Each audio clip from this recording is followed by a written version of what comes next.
औज़ुबिल्लाहि बिस्मिल्लाहिर्रहमानिर्रहीम। अस्सलाम वालेकुम प्यारे दोस्तों, मैं हूं आतिफ मजीद। मेरे साथ इस वक्त मौजूद हैं मलक महबूब साहब। आप अमेरिका से बिलोंग करते हैं। सर, मैं अगर आपसे बात करूं, ये बताइए कि अक्सर लोग कहते हैं कि हमारे लिए सितारों की बड़ी तब्दीली आती है, लेकिन हमारे लिए कुछ नहीं है। आप राहयोग की बात करते हैं, हमारे पास कोई राहयोग नहीं है। मुश्किलात मुश्किलात मुश्किलात, क्या कहेंगे ऐसे लोगों के लिए? क्या इस पे गाइड करेंगे? अच्छा सर, बात यह है कि किसी भी बुक के कवर को देख के पूरी बुक का अंदाजा नहीं लगाया जा सकता।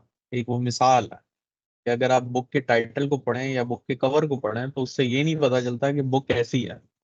तो इसी तरह अगर किसी के इंसान की कुंडली में या हॉरोस्कोप में, साइचे में अगर कोई राजयोग या कोई बुरे योग लगे हुए होते हैं तो इसका मतलब ये नहीं होता कि ये चीजें उसको रिजल्ट देने वाली है।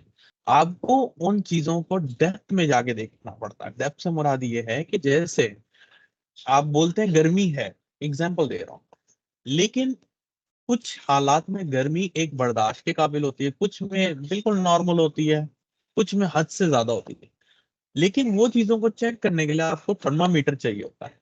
तो हमें हॉरोस्कोप का भी थर्मामीटर ओपन करके देखना पड़ता है कि अगर कोई प्लैनेट आपका अच्छा या बुरा रिजल्ट दे रहा है तो उसका गेज क्या है, उसके अंदर कितनी पावर है, क्या वो इसके कैपेबल है कि आपको अच्छे या बुरे रिजल्ट दे सकता है या नहीं दे सकता।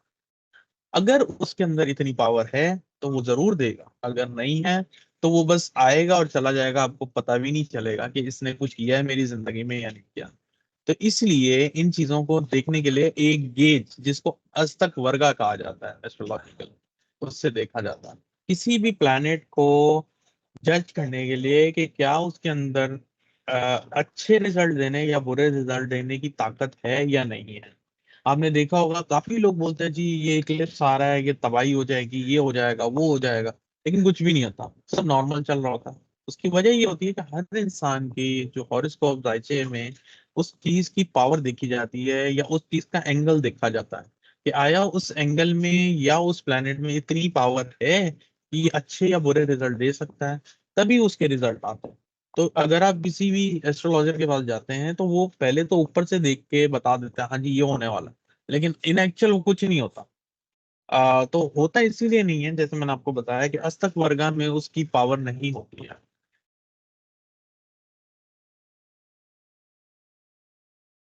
बिल्कुल सही।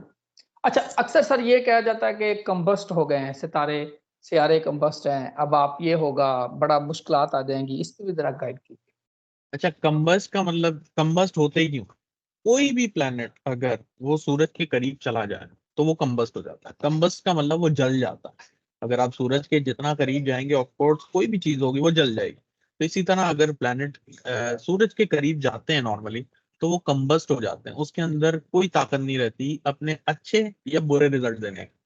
तो खुदा ना खास्ता अगर किसी के जायचे में कोई बुरे रिजल्ट देने के योग बने हुए हैं तो वो अगर सूरज के करीब जाता है तो वो इस काबिल नहीं होगा कि वो रिजल्ट दे सके। तो इसी तरह अगर आपको अगर कोई भी एस्ट्रोलॉजर कोई प्रिडिक्ट करता है कि आपके साथ ये हादसा या ये अच्छा होने वाला है, तो अगर वो चीज कंबस्ट है आपके साइड में, अगर वो प्लेनेट कंबस्ट है आपके साइड में तो वो कोई रिजल्ट नहीं देने वाला।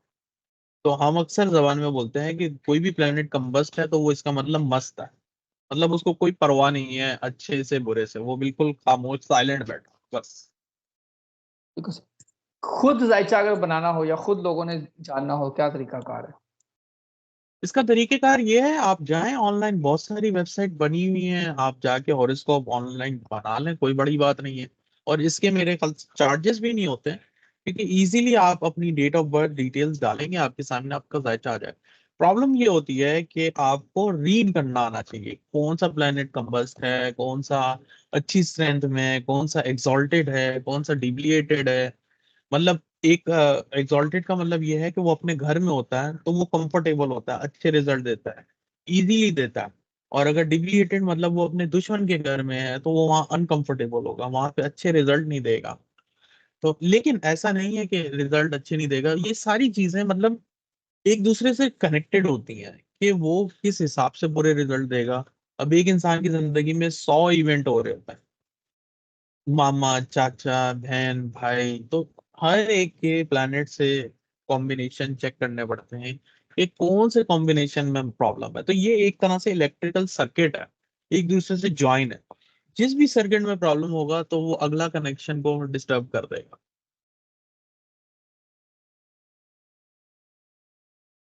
अच्छा, लास्ट में हमने बात की थी साइंस और एस्ट्रोलॉजी की, कितना करीब है ये एक दूसरे के? सर ये एस्ट्रोलॉजी साइंस ही है, अगर आप मुझसे सही अल्फाजों में पूछेंगे। आपको याद होगा कि मेरे ख्याल से 1-1.5 महीना पहले आपने मुझे एक इन्वेस्टमेंट की बात की थी। तो आपने मुझसे पूछा था कि हमें किस चीज में इन्वेस्टमेंट करने चाहिए ऐसे हालात है, तो मैंने आपको उसका गोल्ड की पता बात की थी, तकरीबन एग्जैक्टली 2400 के करीब गोल्ड था। $2400 के औंस के करीब था। मैंने आपको क्या कहा था कि मुझे ये 2600 के करीब करीब औंस में दिख रहा है। अगर आपको, अब जिसने की होगी अपने रिस्क पे, मैं नहीं बोलता हूँ करें आप, अपने रिस्क पे अगर सेफ इन्वेस्टमेंट की होगी तो $200 का बहुत मेजर डिफरेंस आ गया। तो ये जो चीजें होती हैं सर, ये साइंस की तौर पे है, ये कोई गैब का इल्म नहीं है, ये साइंस ही है। ये जो प्लेनेट की चाल है, ये प्लेनेट के चलने के तरीके हैं, ये सब चीज साइंस है। अच्छा, आपको मैं एक और मजेदार बात बता दूं। हर इंसान की कुंडली में राजयोग है, ठीक है, हर इंसान की कुंडली में राजयोग है, लेकिन अब ये राजयोग किस वक्त एक्टिव होगा, यही एक सवाल है। अब किसी का बुढ़ापे में होता है, 90 साल की उम्र का, अब वो बेचारा है 90 साल की, उसकी उम्र ही नहीं लिखी हुई, तो वो राजयोग नहीं मिलेगा उसको। अब मेरी बात समझ आए, किसी का बचपन में होता है, किसी का जवानी में होता है। इसलिए हर इंसान बोलता है मेरी तो किस्मत खराब, किस्मत खराब नहीं होती है। उस चीज के टाइम का इंतजार करना पड़ता है कि वो आपको इस दुनिया में मिलने वाली है नहीं मिलने वाली, बस ये है इसके अंदर। बिल्कुल सही है सर। ये अगर बात बताएं, अगर ओवरऑल लोग अक्सर आते हैं कह रहे हैं जी मेरा तो जैकपॉट लग गया, नंबर लगा, बॉन्ड लग गया, फलान डेट को खरीदा था या फलान नंबर था, ये कितना मैटर, नंबरोलॉजी और डेट कितना मैटर करती है? सर देखें, न्यूमरोलॉजी, एस्ट्रोलॉजी और इसमें बहुत सारी साइंसेस है। इसके अंदर इतनी साइंसेस हैं कि आप पढ़ते पढ़ते बूढ़े हो जाएंगे, ये तब भी नहीं खत्म होगी, और ये बहुत डेप्थ है।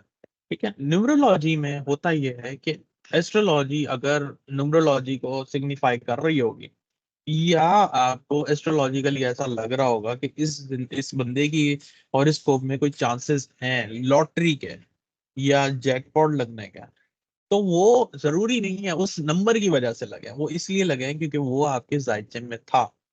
अगर वो आप लॉटरी नहीं लेते तो आपको किसी और तरीके से मिल जाती, अगर वो उस तरीके से नहीं मिलती तो किसी तीसरे तरीके से मिल जाती, वो आपके नसीब में लिखी हुई थी, तो आपको कहीं ना कहीं से मिलनी लाजमी है।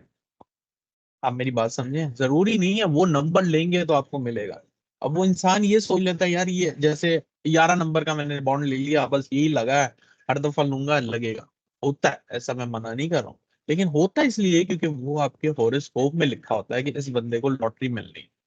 अगर हॉरोस्कोप अच्छा, में नहीं हो, जी हॉरोस्कोप में नहीं हो तो वो नहीं मिल सकता, आप 11 ले, 12 ले, 13 ले। कुछ लोग ऐसे होते हैं जिनके बारे में कहा जाता है बड़े लकी हैं, अगर सपोज 11 नंबर लेते हैं तो हर दफा लेते हैं, कि 10 दफा लेते हैं तो 8 दफा लगती है, उनके साथ वाले जो 10 दफा लेते हैं तो एक भी नहीं लगती। यही मैं आपको बता रहा हूँ ना सर, बात यह है कि उनके जायचे में ऐसे सितारे बैठे हुए हैं कि वो 11 का 12 भी लेंगे ना तो उनका लगेगा ही लगेगा। बस ऐसा कुछ भी नहीं है कि ये लकी नंबर लेने की वजह से लगा, आप मेरी बात समझ रहे हैं। जैसे आपने यूट्यूब का एक चैनल बना लिया, ठीक है सर, आप कोई भी वीडियो अपलोड करेंगे ना वो चलेगी, कोई कम चलेगी कोई ज्यादा चलेगी, लेकिन चलेगी, क्योंकि आपके नसीब में यूट्यूब का काम लिखा हुआ है। आप मेरी बात समझे। इसी तरह अगर आप 11 की 12 लेंगे तो 8 नहीं तो 5 लग जाएंगे, 5 नहीं तो 3 लग जाएंगे, लेकिन लगेंगे।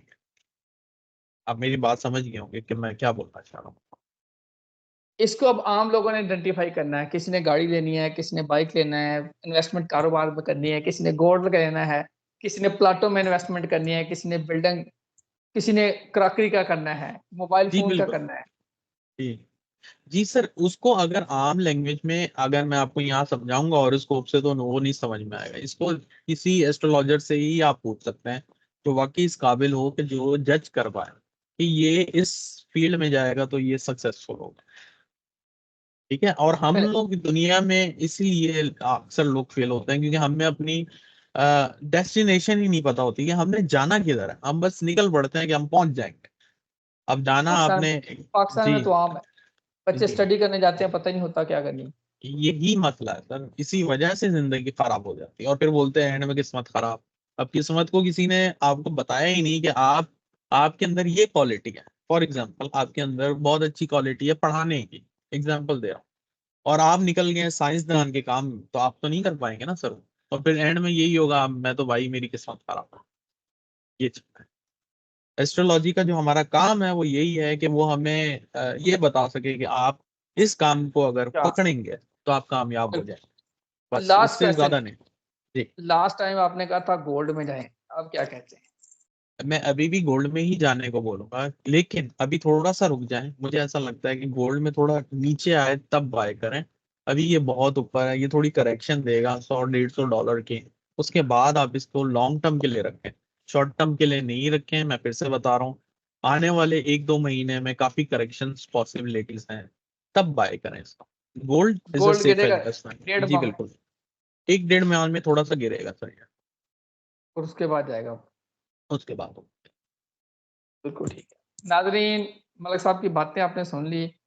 मलिक साहब ने जो बताया, कुछ साइंस से भी बता दिया, कुछ डाइटन से भी बता दिया। ये आपके सामने प्रिडिक्शन आ गई है, बाकी होना वही होता है जो मंजूर खुदा होता है। अल्लाह ताला बिल्कुल। आप सबको हामी नासिर हो। आज तो मलिक महबूब साहब को दीजिए जाओ। हाफिज। पाकिस्तान जिंदाबाद। पाइंदा।